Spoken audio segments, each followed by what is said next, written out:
Welcome to Cheat Sheet Tales, where secrets slip, lies unravel, and the truth always has a twist. Real stories, raw confessions, shocking betrayals. Drop a comment if you've ever caught a red flag too late. Now let's get into today's tale. I found someone worth my time. My name is Miles Hartley. I'm a 44-year-old commercial architect in Savannah, Georgia, sitting in my home office staring at an email from my wife of 12 years. Kendra was supposedly at a yoga retreat in Arizona. The timestamp showed 11:22 p.m., her time. I've moved your inheritance into my personal account. It's better this way. Attached was a photo, blurry, her and some guy with a beard on a balcony, sunset behind them, glasses of wine. Her smile different than any she'd given me in years. I closed my laptop and walked to the kitchen, poured a glass of water, stared out at the backyard we'd redesigned together 3 summers ago, the stone path I'd laid, while she planted hydrangeas along the edges. All that work for a home she apparently had no intention of coming back to. That money, $587,000. From my Aunt Elaine, it wasn't just cash. It represented the woman who'd taken me in after my parents died when I was 14, who'd worked double shifts at the hospital to put me through college, who'd left everything to me with one simple note: build something that lasts. I looked at my phone. No missed calls, no texts asking if I'd seen the email. Just silence, like she'd already moved on to her new life. The signs had been there for months. Kendra's yoga retreats had become more frequent. 2 days became 4, 4 days became week-long excursions. Her phone stayed face down on tables, passwords changed, conversations shortened. 3 months ago, she'd asked odd questions about the inheritance, where exactly the money was, which accounts, whether we should diversify, where it was held. I'd nodded, said I'd think about it. I reopened the laptop, read the email again. Noticed she hadn't even bothered with a greeting or my name, just the declaration and the theft. I typed 6 words in response. Thanks for letting me know. Then, I closed the laptop, finished my water, and went to bed. Tomorrow would be a long day. But sitting alone in that king-sized bed, I realized something that should have bothered me, but didn't. I slept better knowing she wasn't coming home. What Kendra didn't know was that I'd sensed something wrong months ago. The inheritance had never been where she thought it was, and her attempt to take it had just given me everything I needed. I met Kendra 15 years ago at an industry conference in Charlotte. She was launching her wellness brand, looking for architects to design her first brick-and-mortar space. I was 5 years into my career, hungry for projects that weren't just office buildings and parking structures. We married within 3 years, built a life in Savannah where my firm had its headquarters, bought the Craftsman on Victory Drive with the wraparound porch she'd always wanted. No kids. Her choice. The business is my baby, she'd say. I understood. My buildings were mine. For 8 years, things worked. I designed, she built her brand of organic products and wellness retreats. We traveled. We hosted dinner parties. We looked good on paper and in person. Then my Aunt Elaine got sick. Cancer, fast and merciless. I took a 6-month partial leave to care for her in Atlanta. Kendra visited twice. Hospitals depress me, she explained. I didn't push it. When Elaine died, she left everything to me. The money surprised me. I'd had no idea she'd invested so carefully over the years. Kendra seemed surprised too, suddenly interested in our financial planning in ways she'd never been. We should put it toward expanding the business, she suggested one night over dinner. Her business, she meant. I need to think about what Elaine would want, I said. That was the first crack, small but visible. Others followed. Kendra started, traveling more for research and supplier meetings. Her calls became shorter, often with voices in the background that went quiet when I asked who she was with. Our neighbor Frank stopped by one afternoon while Kendra was at a team retreat in Sedona. Saw someone dropping her off last week. He mentioned casually, late, wasn't it? Thought you were out of town. I had been 3-day conference in Boston. I thanked him for the homemade bread his wife had sent over, didn't ask questions, just filed it away. Then came the password, changes, banking apps locked when they'd never been before. Conversations about finances that ended abruptly when I asked specific questions. One night, I found her on the phone in the backyard, voice low, laughing in ways she didn't laugh with me anymore. "Just Patricia from the studio," she said, coming inside. Patricia, who'd left the business 8 months earlier. I nodded, didn't correct. Her, just watched as she poured herself more wine and changed the subject. The foundation was cracking beneath us, and only one of us was being honest about it. 2 weeks before Kendra left for what would be her final retreat, my firm's financial advisor called. "Someone's been trying to access information about your trust accounts," Jerry said, "using your personal information, but not passing the security protocols." "Which accounts?" I asked, though I already knew. "The inheritance funds. They tried using the last 4 of your social, but couldn't answer the security questions." I thanked him, hung up, and sat at my desk for a long time that night. Kendra asked if we could simplify our accounts. "It's silly to have so many separate login and passwords," she said, not meeting my eyes. "We should consolidate everything." "You're probably right," I said. "I'll talk to Jerry about it." The next day, I drove to Atlanta, met with Rita Wallace, my aunt's attorney for 20 years and now mine, explained my concerns without emotion or accusation, just facts. "Your aunt was wise to suggest the irrevocable trust structure," Rita said. After I finished, "The money is protected regardless of what happens in your marriage, and if someone tried to move those funds without authorization," Rita's expression hardened.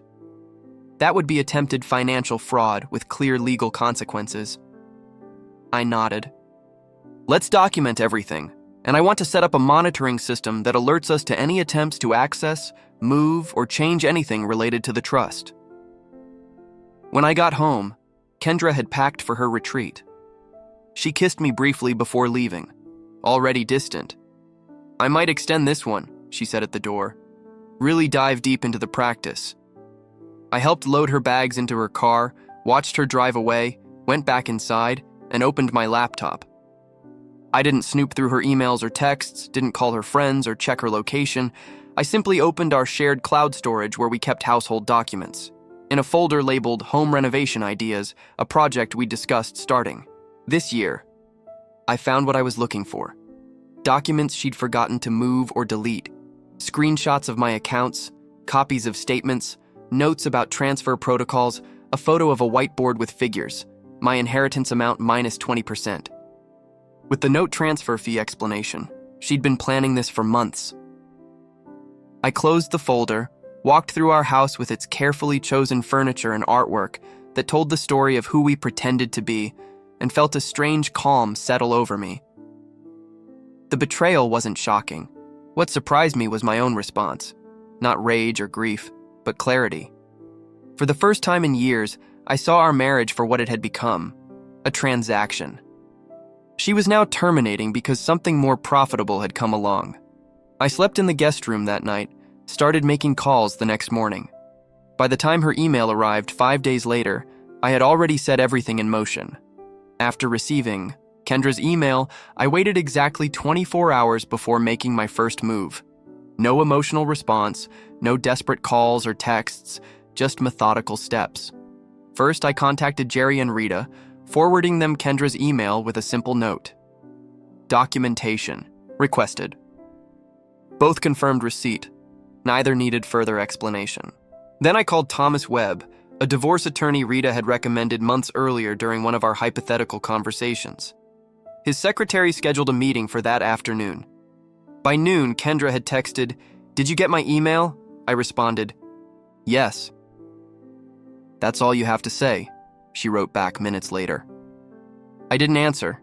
Instead, I drove to Thomas's office downtown, where Rita joined us by video call. "The attempted transfer creates a paper trail," Thomas explained, reviewing the documents Rita had sent over. "There are multiple elements that work in your favor. The funds were inherited, never commingled with marital assets, properly maintained in a trust structure, and she has now openly admitted to attempting unauthorized access." "What's next?" I asked. "File for divorce immediately, citing financial misconduct. Georgia isn't a no-fault state when fraud is involved. I signed the paperwork before leaving his office at 4:30 p.m. My phone rang, Kendra's name on the screen. "You're being childish," she said when I answered. "No greeting, no how are you. This doesn't have to be difficult." "I agree," I said. "Then, let's be adults about this. The money is already moved. Fighting it will just drain more through legal fees." "Where are you staying?" I asked, changing the subject. She paused, thrown off balance. "What does that matter?" "Just curious where home is now." "Miles, focus. We need to discuss the financial arrangements. I'm having my lawyer draw up settlement papers. It's better for both of us to keep this clean." "Who's your lawyer?" I asked. "David Lawrence. He's already reviewing everything." I wrote down the name. "That's helpful, thank you. Miles, are you even listening? This doesn't have to be difficult." "You said that already." I kept my voice neutral. "I appreciate your concern for making this easy." Another pause. "What are you doing?" "Nothing yet. Getting used to the idea, I guess." I could hear her relax on the other end, misreading my calm as resignation. "It's for the best," she said, softening her tone. "We've been moving in different directions for years. This is cleaner than dragging it out." "You're right," I agreed. "Cleaner is better."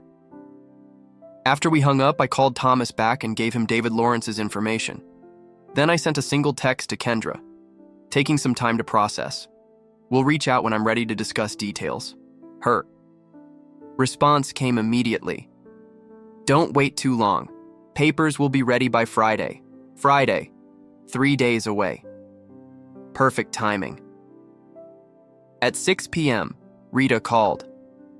"The trust company has recorded 3 separate attempts to initiate transfers from the trust accounts today, all properly documented and blocked.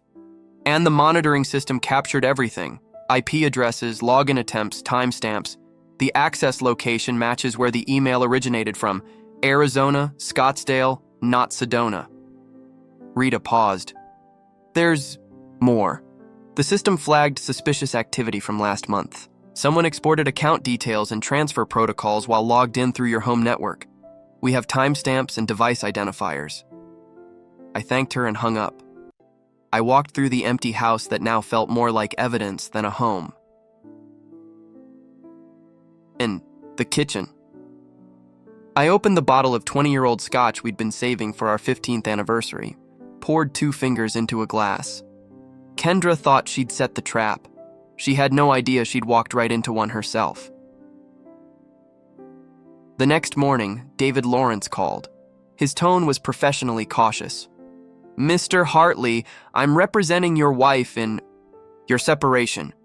She's indicated you're unable to reach a straightforward settlement." "Is that what she said?" A slight hesitation. "She mentioned you understood the situation." "Which situation would that be, specifically?" Another pause. "The division of assets, including recent inheritance funds. Has she shown you documentation of these funds?" "She's provided statements," he said carefully. "Recent ones from approximately 3 months ago. I made a note and transfer confirmations. She's indicated those are forthcoming from the bank." "I see." I kept my voice neutral. "Has she also mentioned the structure of the inheritance? The irrevocable trust established by my late aunt? The legal impossibility of what she's claiming to have done?" Silence. "Mr. Lawrence, I suggest you verify the information you've been given before proceeding. My attorney will send relevant documentation to your office today." After hanging up, I drove to Brightstone Bank, where Kendra and I had kept our personal accounts for years.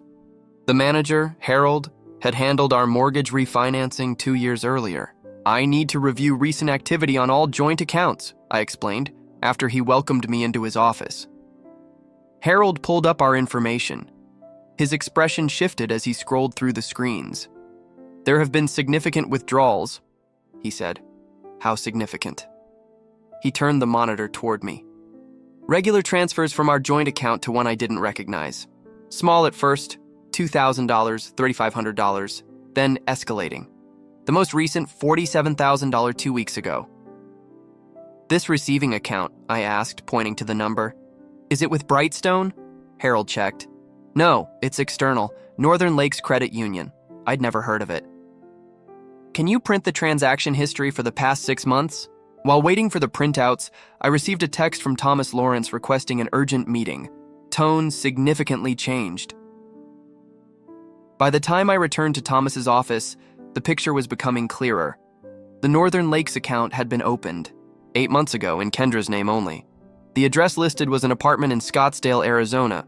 Total withdrawals from our joint accounts, $178,000 by $250. She's been building a new life for a while, Thomas observed. While still having access to mine, I added. We were reviewing the bank records when Thomas's assistant announced David Lawrence was on the line. I've received the trust documentation, Lawrence said, his voice tight. My client may have misrepresented certain aspects of the financial situation, including her ability to access or transfer those funds, Thomas asked. That appears to be the case? Lawrence admitted, given this new information, I believe it would be beneficial for all parties to discuss a revised approach. My client has already filed for divorce citing financial misconduct, Thomas replied. The documentation speaks for itself. After the call ended, Thomas looked at me. He'll drop her as a client by end of day. No legitimate attorney wants to be associated with this. What about the money she actually did take from the joint accounts? We'll include it in the filing document. Everything. Let her explain to a judge why she established a hidden residence and systematically drained marital assets. I nodded, feeling strangely hollow. The betrayal went deeper than I'd imagined. This wasn't impulsive. It was calculated, planned over months while she slept beside me, ate across from me, made plans with me. There's one more thing, I said. I need to know who he is. Not for confrontation, not even for the divorce proceedings. I just need to understand the full scope of what I'd missed while building what I thought was a life together. Thomas nodded. I'll have someone look into it. That evening, my doorbell rang. I opened it to find a courier holding an envelope. Delivery for Miles Hartley, he said. Inside was a letter from David Lawrence, formally withdrawing as Kendra's legal representation, with copies sent to both Kendra and the court. Attached was a note from Thomas. First domino. My phone lit up minutes later, Kendra calling. I let it go to voicemail. She called 3 more times before sending a text. What the hell did you do? I didn't respond. While eating a sandwich at the kitchen counter, I received an email from Rita with a subject line that simply read, Update. The trust company had completed their investigation into the access attempts. They documented multiple unauthorized attempts over 3 months, all captured in detailed logs with IP addresses and timestamps. The report was attached, along with confirmation they'd referred the matter to their legal team, Department for Potential. Criminal investigation, no action required from you at this time. Rita wrote, but be aware this path is now open. I forwarded everything to Thomas. Just after 9 p.m., another text from Kendra. We need to talk now. I replied, through your new attorney, when you have one. You've completely overreacted. I was angry when I sent that email. I didn't actually move. Anything. That's not what the access logs show. A long pause before her next message. What access logs? Instead of answering, I sent one question. Who is he? Minutes passed. Finally, this isn't about him.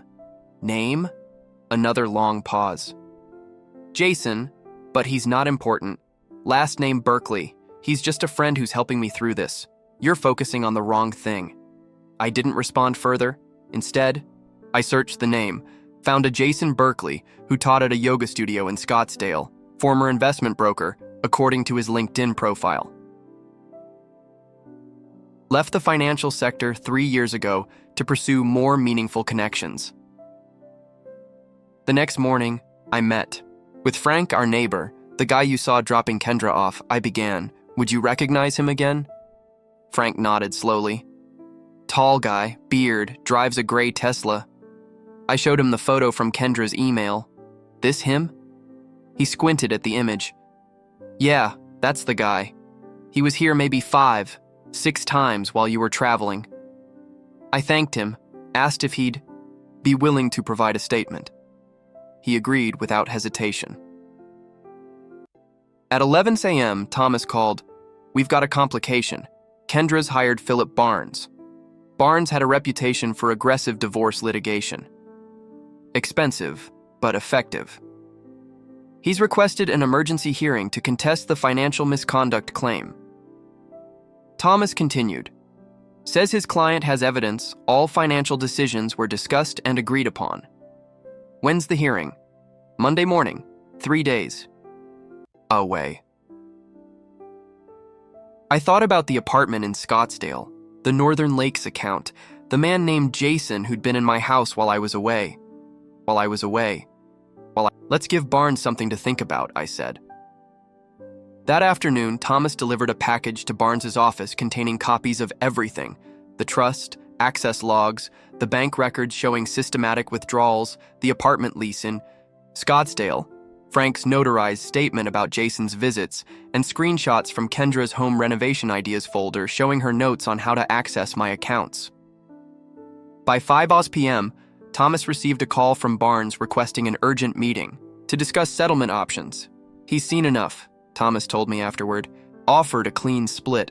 She keeps what she already took, makes no further claims. You keep everything else, including the house and full inheritance. Counter, I said. She returns half of what she took from joint accounts and signs a non-disclosure. Agreement. I don't pursue the fraud angle. Thomas raised an eyebrow. You could get more. I don't want more. I want done. The morning of what would have been our emergency hearing, Kendra and her attorney arrived at the courthouse to find Thomas waiting with a settlement agreement already prepared. No Barnes, no judge, no public spectacle. I waited in the consultation room while Thomas explained the terms. Kendra would transfer $89,275, half the money taken from joint accounts, back within 24 hours. She would make no claims against the inheritance or any other assets. She would sign a non-disclosure agreement preventing her from discussing our marriage or divorce with anyone. In exchange, I would not pursue any fraud charges related to the attempted theft of trust funds. Through the glass walls, I saw her face as Thomas handed over the evidence file, photographs, statements, account logs. Her expression shifted from defiance to shock to something like defeat. She glanced toward the room where I sat, then quickly looked away. Barnes reviewed everything, leaning close to whisper in her ear. She nodded slowly. In minutes. Later, they entered the room. My client accepts the terms, Barnes stated formally. Thomas slid the agreement across the table. Kendra signed without reading it, her handwriting shaky but determined. I signed my portion, then slid a separate envelope across to her. What's this? She asked, the first words she'd spoken. The passwords, I said, to the cloud storage, house alarm, everything else you might need to get whatever you left behind. Her eyes finally met mine, searching for anger or triumph. Finding neither, she looked more lost than I'd ever seen her. Was never about the money, I said quietly. That would have been simpler. Barnes touched her elbow, guiding her to stand. She clutched the envelope as they left, never looking back. Months later, I sold the house on Victory Drive. Too many empty rooms, too many memories to paint over. The new owners, a young family with twins, loved the wraparound porch and the hydrangeas along the stone path. I moved to a loft downtown, walking distance to my firm's office, bought less furniture, kept fewer things. Rita helped me restructure my aunt's inheritance into a foundation supporting architectural scholarships for kids who'd lost parents. Its first recipient was a 17-year-old girl from South Georgia whose essay about designing spaces that heal resonated with the selection committee. Elaine would have loved her, Rita said when we awarded the scholarship. I thought about my aunt often, her practical wisdom, her insistence that creating something worthwhile required equal parts vision and vigilance. One afternoon, collecting mail in the lobby of my building, I found an envelope with no return address. Inside was a check for exactly $89,275 and a brief note, the rest of what I owed, not just the money. No signature. None needed. That evening, I walked down to the riverfront where Kendra and I had once talked about opening a joint venture, a wellness space I would design, she would operate, a dream that had died long before our marriage. I sat on a bench watching cargo ships pass. Tequillo. Check still in my pocket. Tomorrow I would deposit it into the foundation account. Another scholarship, another chance to build something that might last. My phone buzzed with a text from Jerry. Dinner still on for 7? Bringing that architect I mentioned? I glanced at my watch. Just enough time to walk home, change, and head to the restaurant. Just enough time to decide to say yes to whatever came next. On my way, I texted back and stood to face the evening. Sometimes, the strongest response to betrayal isn't revenge, it's rebuilding. It's